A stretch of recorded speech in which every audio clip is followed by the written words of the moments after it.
Ei, e aí? Eu só estava aqui tentando achar um filme que eu vi quando eu era um homúnculo, mas ele não está em nenhum dos 24 sistemas de streaming que eu pago. Putz, parece que eu vou ter que fazer uma cópia pirata.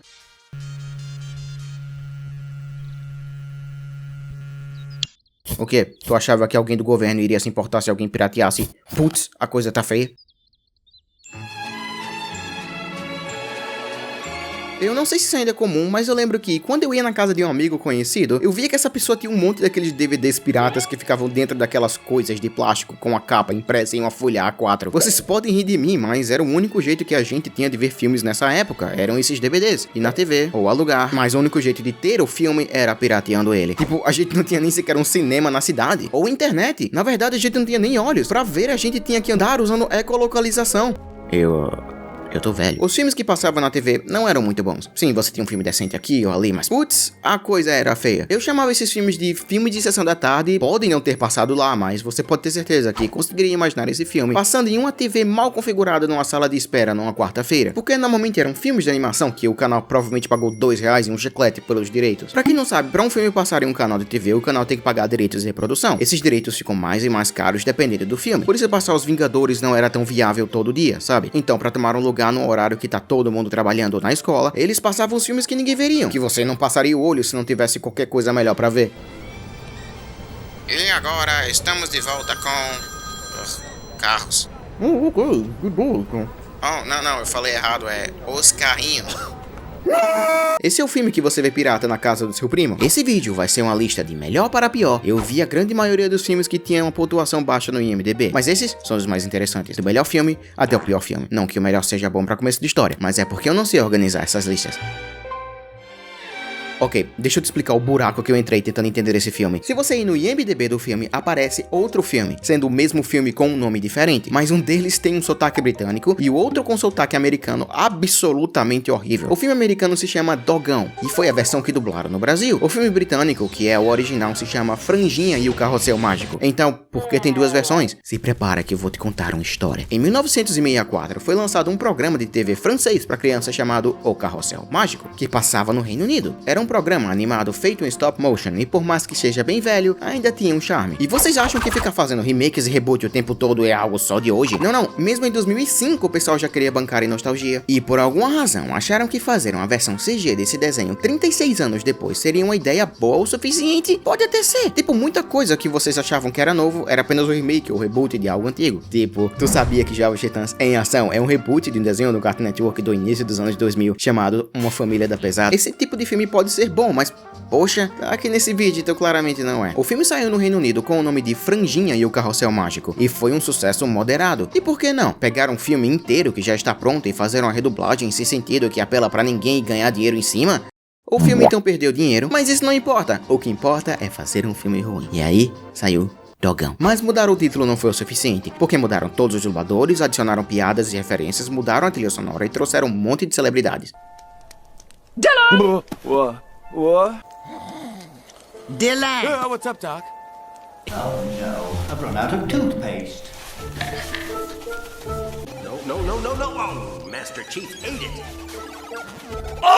Eu não consigo entender por que você tem que fazer isso para apelar para um público americano. Isso acontece muito mais do que você espera. Vocês sabiam que o título de Harry Potter e a Pedra Filosofal nos Estados Unidos é Harry Potter e a Pedra do Feiticeiro? Porque a Warner Bros. Achou que o título era complicado demais para o público americano. Mas também pode-se fazer o oposto. Fizeram o mesmo com Carros, a Pixar. O agente do McQueen na versão americana tem a voz de Jeremy Piven. And it is such an honor to be your agent that it almost hurts me to take 10% of your winnings. Mas na versão redublada que foi lançada no Reino Unido, pegaram um apresentador do Reino Unido chamado Jeremy Clarkson, que foi um dos 3 apresentadores no show super popular de carro chamado Top Gear. Such an honor to be your agent. It almost hurts me to take 10% of your winnings. Mas é o seguinte, Harvey não era um personagem principal. Mudar quem faz a voz não iria ter que reanimar os lábios por uma performance diferente. Ele não aparece, é só a voz. Mas o que acontece quando você faz isso com todos os personagens de um desenho que já está 100% terminado, que, sinceramente, ninguém vai reanimar para poder fazer fazer uma dublagem linkar, vale lembrar que os americanos raramente veem coisas dubladas. Como grande parte do entretenimento vem de lá, muitos deles nem sabiam o que era uma dublagem. Quando Godzilla 2000, um filme japonês, foi dublado para inglês, ninguém sabia como reagir. I remember I was working at a movie theater at the time. I was just making popcorn, and then as I was working at the theater and hearing people's reactions as they'd walk out of it, they'd be like, well, why doesn't the voice match the mouth? Então, para terem que fazer esse compromisso inteiro, o filme tem que ter um motivo muito bom, não é? Não é como se a versão original tivesse uma nota baixa de 5.2 no IMDb, mas a versão redublagem tivesse uma nota maior ainda de 2.8. Eu não entendo o porquê disso. Eles não confiaram que o filme seria bom o suficiente por conta própria, então pra que adaptar ele pra começo de história? Então, pra deixar claro, a gente vai falar desse filme, não desse. Essa é a versão ruim, essa é a versão original. Essa é a ruim, essa é a versão original. O filme em si não é tão interessante, é apenas aquele tipo de filme que conta como os personagens aprendem a sair de um lugar confortável pra trabalhar junto com seus amigos com o propósito de destruir um vilão, voltando ao início da história, aprendendo uma lição. Sabe? O típico. Eu poderia aqui ficar falando das coisas pequenas, tipo o dogão comendo chocolate, que tipo, mata um cachorro. Ou que era pra gente gostar de um personagem principal, mas ele roubou o carro de um trabalhador e destrói ele, fazendo com que o trabalhador não tenha mais seu ganha-pão. Mas eu não vou. Esse evento é todo um ótimo jeito de mostrar o quanto o humor americano é baseado em referências, trocadilhos e simplesmente celebridades. Eles não querem que crianças cresçam querendo diferenciar um bom filme baseado na história. É só forçar um monte de referências e coisas adultas que ninguém iria entender, coloca o Jimmy Fallon também e bum, você tem um filme americano. Se vocês se perguntam por que filmes animados hoje em dia não passam de referências e franquias sem cabeça, olha pro filme do emoji. É isso que a empresa pensa de você. O filme original pode não ter sido uma obra-prima, mas pelo menos eles respeitaram o público. Falando em consumismo americano, que tal falarmos de um filme de um personagem que foi feito para fazer um comercial de um sorvete? Sorvete esse da Nestlé, uma companhia de doces que disse que água não é um direito humano. Algo que um vilão com certeza não diria. Pera, é daqui bom? Ah, tanto faz, o pessoal tinha que ouvir esse lance da Nestlé. A propósito, vocês sabiam que a marca do coração tem um nome diferente em vários países? No Brasil é Que Bom, mas olha o tanto de nome diferente em outros países. Nos Estados Unidos é Good Humor, na Índia é Quality Walls, e o meu favorito é Crown. Isso é porque a dona da empresa, Unilever, não criou essas marcas. Eles compraram várias marcas que já existiram e pessoas já sabiam o nome. Pera, do que a gente tá falando? Ah, é, do Leão. O interessante aqui, esses filmes sempre foram feitos como episódios de TV. Eles foram animados e dublados em tailandês. E porque esses comerciais do Leão de sorvete foram apenas para alguns países, 33 para ser mais exato, os outros países tiveram versão dublada, incluindo o Brasil, a Austrália e a Nova Zelândia. Então esses 12 filmes, que tem o nome de Aventuras do Max, são apenas uma compilação de 11 temporadas. Então, em uma versão do desenho, o episódio acaba aqui. To reclaim your kingdom. Huh?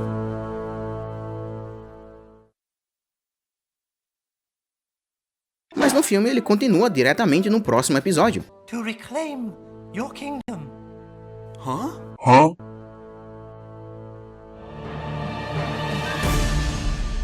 Mas mano, eu não vou ver 11 desses filmes, mesmo que tenho de graça no YouTube. Eu tenho que ver Shrek de novo, sabe? Mas caramba, pra uma criança, esses não são ruins. Eles obviamente não têm o que fazer eles serem absolutamente incríveis ou algo assim. A gente tá falando de um desenho que foi feito pra vender açúcar pra crianças. As piadas são genéricas, os personagens são óbvios e a animação deixa muito a desejar. Mas poxa, se você baixar a barra de expectativas, esses filmes fazem um bom trabalho. Se eu fosse uma criança, eu provavelmente veria um desses filmes passando no Cartoon Network ou algo assim e ficaria feliz em reconhecer esses personagens em uma farmácia que vende sorvete.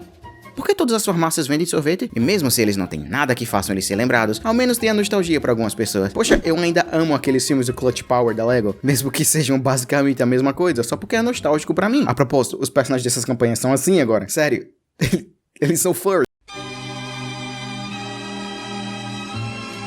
O propósito desse vídeo é te fazer lembrar de filmes que você provavelmente viu, mas não tem a menor ideia de onde eles vieram e acham que foi sua imaginação. E não tem filme melhor para demonstrar isso do que esse. Esse filme é incrivelmente sem graça. Tirando todos aqueles clichês que aparecem em filmes infantis daquela época, tudo que tem nesse filme já teve no passado. Inclusive o fato de que é um filme animado que se passa no espaço. Planeta 51, Monstro vs Alienígenas e Space Champs. Todos eles são filmes que foram lançados entre 2008 e 2009 e tem um assunto de espaço. O que isso quer dizer? Eu não sei, mas o mundo de animação realmente criei para as estrelas. Sabe outra parte muito estranha? No filme dos macacos tem uma piada com aquela música do Axel F, que muita gente acha que é daquele sapinho. Enfim, os dois filmes têm uma piada com essa música.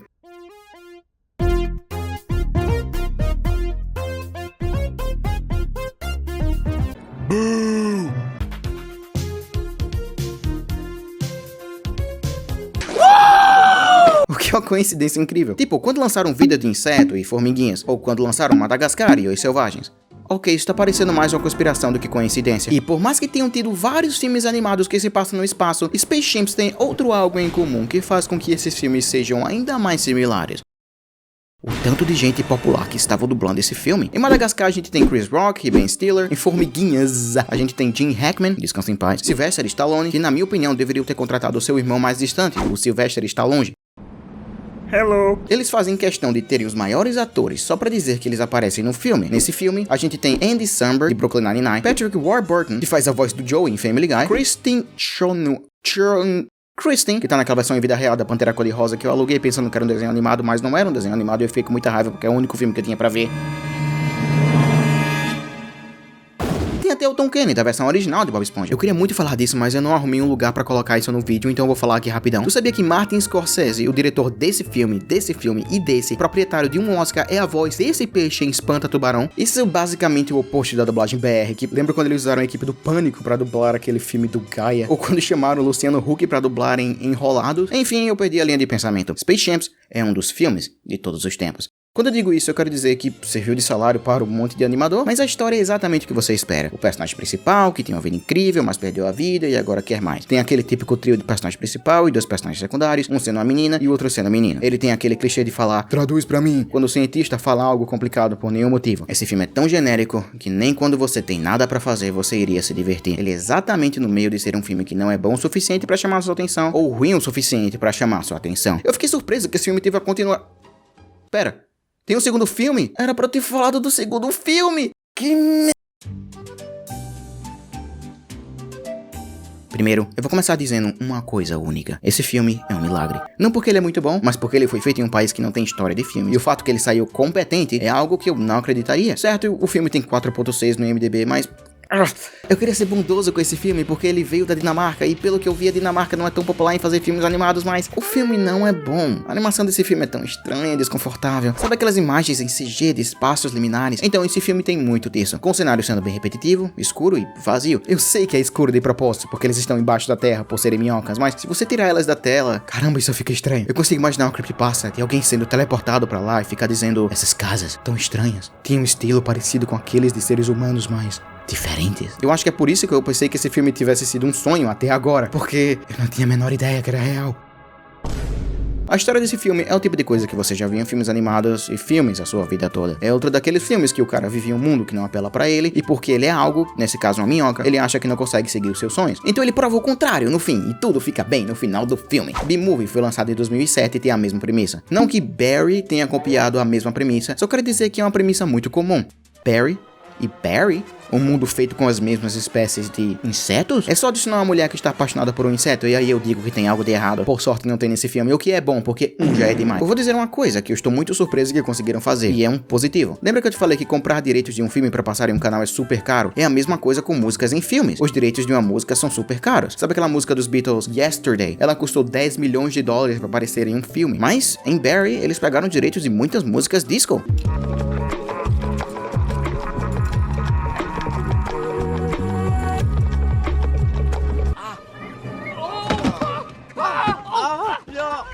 Don't worry, I've got my guitar. That's not your guitar you're holding. Qual foi a piada? Que ele está segurando, tipo, o cara em si, mas ele é uma minhoca e minhocas são moles e a guitarra é dura. Tem uma cena onde o cantor velho claramente está se aproveitando do sucesso para poder ficar com a menina mais jovem. Claramente, ele é um vilão, mas isso acontece direto para aparecer em um filme infantil. Isso é meio perturbador. O final desse filme é literalmente escola de rock. É uma competição onde eles perdem, mas bum, eles querem que toquem de novo. E todo mundo acaba dançando. No fim das contas, ele é o melhor filme de todos os tempos, né? Não tem nada de especial nele. Eles raramente fazem piadas com o fato que eles são minhocas, mas dá uma trégua. É um desenho com orçamento pequeno. 9 de 10 pelo esforço. Hey, quer ver esses vídeos sem propagandas e no futuro lives exclusivas? Vire um membro por R$2. Esses 7 continuam sendo os membros há mais de um ano. E lá no fim vai ter todos os seus nomes e suas fotos que não param de me ajudar. Esse vídeo que você está vendo aqui saiu mais cedo para os membros. Ok, chega de interromper, vamos voltar ao vídeo. Ele é um filme da Hungria e em inglês tem um elenco de dublagem muito bizarro. Tem esse cara que vocês provavelmente viram em um monte de coisa, mas eu reconheci ele de Shaun of the Dead. Normalmente, porque esses filmes são bem esquecidos, ninguém realmente quer salvar ele, e por isso é meio difícil de encontrá-los. Mas, às vezes, ninguém se importa com eles e enviam pro YouTube e não pegam copyright nenhum. Nesse caso, o canal que enviou o vídeo pro YouTube foi o próprio diretor. E eu acho que ele ficou tão triste com os comentários e os dislikes que ele desativou os dois. Eu não quero tirar sarro dele aqui, ou algo assim, mas isso mostra que realmente a gente provavelmente não está indo pra uma boa experiência. Vale lembrar que esse filme foi lançado no mesmo ano que Space Chimps e Barry e as Minhocas e Dogão. É sério, muito bizarro. Por que tanto filme ruim saiu nessa época? Porque o pessoal viu que a tecnologia estava finalmente naquele ponto que eles poderiam fazer por barato? Na minha humilde opinião, é porque 2009 foi o ano do fim do mundo e desde então estamos em um pesadelo. Oh, e é um musical onde eles cantam rap. Go tell a friend, go shout it to a stranger. Big Jack's hunting and we're all in danger. He's bringing little Jack along for the ride. So all you Forest Gump. Oh, okay. É exatamente a combinação que eu imaginava. Uma história de conto de fadas que se passa em uma floresta. E hip hop. Sabe a parte mais engraçada desse filme? O filme é um musical com um rap todo mal feito, não é? Então, pra mostrar que tem um caçador, eles mataram um dos personagens. Mas sério, olha pra isso. Thunderfoot's here. He wants our hide. Total border dash on their way.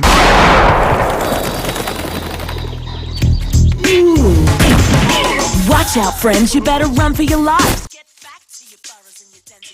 Cara, eu nunca esqueci quando eles mataram DiCaprio e tocaram um rap depois. Oh, pera, isso é outro Titanic? Porque tem um Titanic 2 que tem um cachorro que canta rap? Bom, é o seguinte, a gente começa com uma história onde uma família de coelhos está indo pra uma reserva. E a raposa, que é a personagem principal do filme, fala: "Oh, coelhos pro almoço." Bom, pra ser sincero, eu não pensei que eles iam mostrar um serial killer como personagem principal, mas o que é que eu podia esperar? Só pra deixar claro, isso deixa claro que ele já comeu coelhos antes. Finalmente eu descobri porque o pessoal não gosta tanto desse filme. Teve uma versão original desse filme em 1981. O filme original é super carismático e fofinho. Essa animação poderia ter saído ontem e o pessoal iria dizer que era uma referência a filmes antigos. A animação nova em CG parece atrasada mesmo no ano que saiu. Eu quero ser bem justo, mas o que é mais justo do que dizer que eu não terminei de ver o filme? Seria porque minha atenção é ruim? Não, mano, eu já vi muito filme lento e ruim até o fim. Eu só não consigo pegar mais nada desse em específico. O filme é um nada. É um filme que seria encontrado em uma embalagem de plástico na casa do seu primo.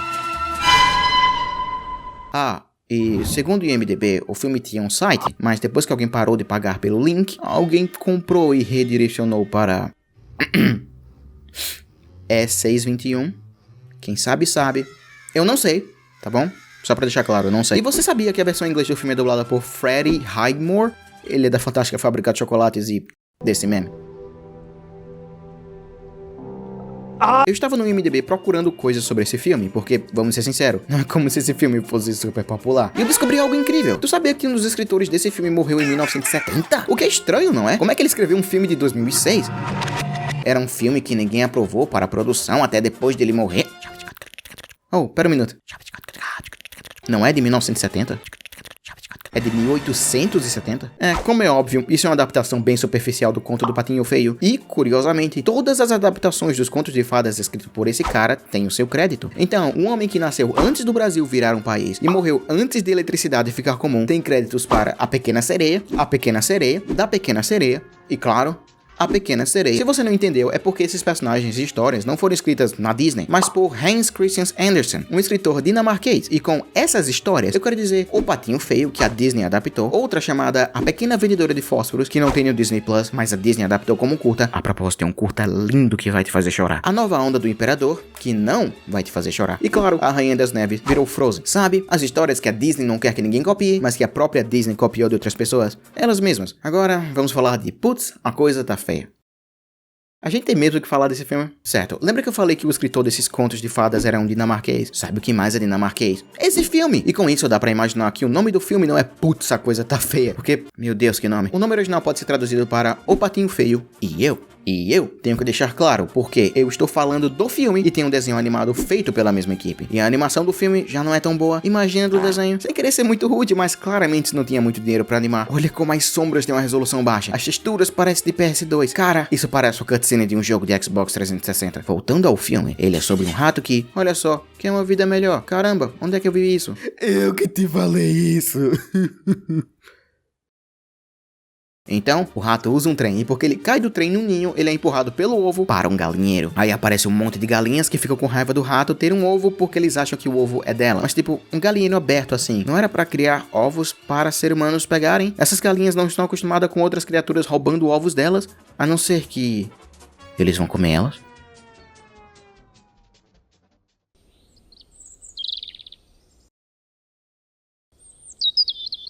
Aí aparece uma menina que... Eu acho engraçado que toda vez que fazem um animal que era pra ser um homem, é assim, cheio de características e parecido um desenho. Mas quando é a versão feminina do mesmo animal, eles desenham elas assim. Então parece que o ovo é de um pato e o rato tem que cuidar do pato. Então é meio óbvio o que acontece depois. O patinho é tratado horrível por ser diferente e eles vê um monte de ganso. É um filme muito estranho. Os caras mencionam tequila, falam palavras, vamos dizer, não tão infantis, e o personagem principal é claramente um charlatão. Eles mostram até um revólver no filme. A animação do filme é horrível. E por mais que tenha um motivo pra ser assim, eu só posso julgar o resultado final. Mas por alguma razão, a intro do filme é boa. Lembra da abertura de Carros? É tipo assim, só que pouquinho pior. Tem uma mensagem no meio do filme que é estranhamente real, mas ao mesmo tempo totalmente errada. O rato diz que todo mundo que é bonito vai tentar continuar bonito, e por isso eles dormem cedo, comem saudável e cuidam de si mesmo. Mas quem é feio não se importa com nada e se divertem mais. You see, beautiful people spend all their time trying to stay beautiful. But beauty's a passing thing. And by the time they figure that out, they've wasted their lives on hand cream and early nights. It's guys like you and me that have all the fun. Isso é uma boa lição. Não importa se você se acha feio ou bonito. A saúde é muito importante. Todo mundo sabe que não importa como você é, você vai ser mais atraente se você se cuidar. Imagina você mostrar isso pra uma criança com baixa autoestima e ela começa a comer besteira o tempo todo e dormindo às 3 da manhã todo dia porque eu não tenho quem me cuidar. Eu sou feio. No meio do filme tem uma cena com a trilha sonora que é literalmente a trilha sonora de Missão Impossível.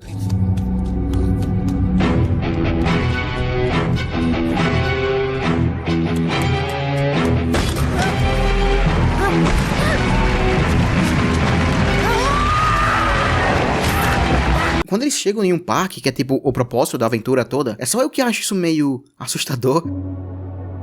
Vocês lembram daquele parque abandonado em GTA 4? Quando eu descobri ele pela primeira vez no jogo, eu achei bem bizarro. E o jogo já é meio estranho em algumas partes, mas aquele parque, saber que ninguém vai andar nesses brinquedos me deixava bem desconfortável. E esse parque, deste filme, fez a mesma coisa. Exceto que não posso atirar nos pombos que nem no jogo. Ah, e tem um gato que se afoga. Mano, vocês querem ver uma coisa estranha? Eu abri o canal do cara, que simplesmente postou esse filme todo no YouTube. E que merda é essa, cara?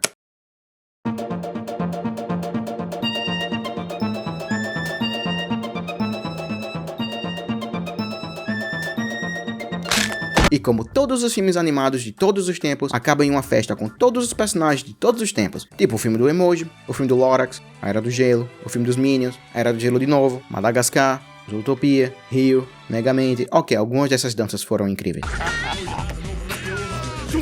E o pior filme animado de todos os tempos foram os amigos que fizemos na aventura.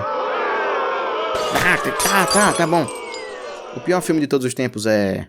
Tem um termo em inglês chamado mockbusters. Esse termo se refere a filmes que são feitos claramente para poder se aproveitar de pessoas que não têm a menor ideia do que filme é qual filme. Tem o clássico Frozen, Land, e que é feito para pessoas provavelmente mais velhas que foram pedidos pelas crianças para comprar um DVD de Frozen, para eles se confundirem em comprar esse. Isso não é uma hipótese, é feito justamente para isso. Isso acontece o tempo todo e era um problema bem mais sério no passado. Mas agora eu acho que ninguém compra mais DVDs, não é? Vocês já viram o Polystation, uma cópia de PlayStation para enganar pessoas para comprar ele no lugar? Bugs Bites é o mockbuster, com a menor duração de todos os tempos. Yay! O filme tem 25 minutos e claramente está copiando Vida de Inseto, né? Aquele filme da Pixar que saiu na mesma época. O nome do filme é Bugs Bite an Ant's Life. Quando Vida de Inseto em inglês é A Bug's Life e Formiguinhas em inglês é Ants. Então Bugs Bite a Ant's Life, os caras pegaram os dois ao mesmo tempo. Eu não vou mentir, é meio inteligente. Todo mundo nos comentários desse vídeo está dizendo que o desenho é assustador. A gente tá vendo a mesma animação, porque eu realmente não entendo como isso pode assustar alguém. É o jeito que tudo parece que está em um void, ou que nada tem textura, ou que tem um inseto comendo a cabeça decapitada de outro inseto?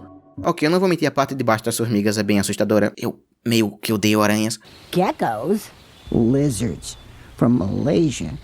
They lurk in the shadows. I am so sick of these non-native species just waltzing in. They don't want a niche, they want the whole ecosystem. Mano, essa cena deles tocando as antenas é tão estranha pra mim. Eu não consegui entender o porquê disso ser tão estranho pra mim. Sério, escuta isso. How you doing? How you doing? I'm Rose. Rose? Dee Dee. Thang. Thang. O que isso era pra ser? Era pra ser alguém batendo numa mesa bem rápido? E lembra da cena da mulher comendo o cérebro de outro inseto? Vocês sabiam que quando a mulher louva a Deus, tem os seus filhotes com o homem louva a Deus, ela come a cabeça dele? Pois é, e mostraram isso no filme, com a mulher dizendo que um casamento é uma ótima forma de ganhar proteína, com ela literalmente segurando a cabeça do seu esposo. Gigi, what are you eating? Frank, we're on our honeymoon. Huh? Marriage is a great source of protein. Ok, depois de ver todo, eu meio que entendo porque muita gente achou isso estranho. O jeito que eles falam de morte como se fosse normal é meio perturbador. Junta isso com a animação que ninguém mexe os olhos e os fundos bem simplistas, também com os efeitos sonoros bem...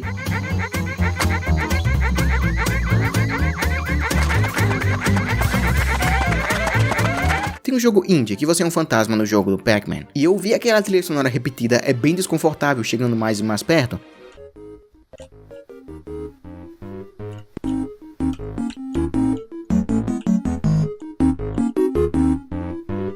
What? Oh God! Oh God, no! Tem muito disso nesse filme.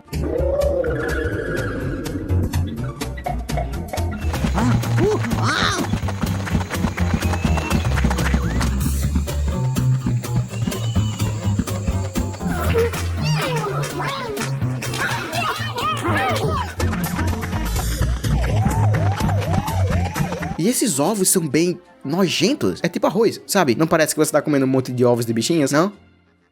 Ok. Oh no, they're hatching! How much time do we have? None. Isso me fez uma espinha gelada de medo. Obviamente eu tô exagerando. Infelizmente, o filme acabou sendo acabado. Não tem muito mais que eu possa falar sobre ele, justamente por ser 25 minutos. A última coisa que eu posso falar sobre ele é que, se ele fosse passado em um filme de terror, ou analog horror, ou um jogo, numa TV, no canto da tela, eu acho que ele iria combinar perfeitamente com toda aquela estética.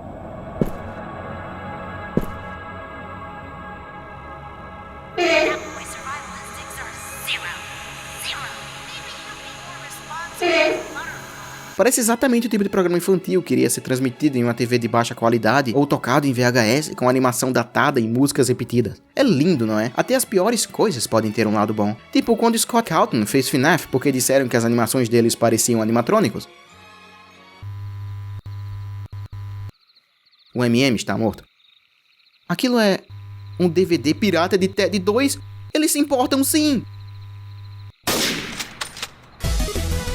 Obrigado por ter visto. Aqui tem mais vídeos e na esquerda tem todos os membros do canal. Um abraço pra todos vocês, tipo a Branca, Maidon, João, Matheus, Léo, Vitor e Oliver. Até o próximo vídeo.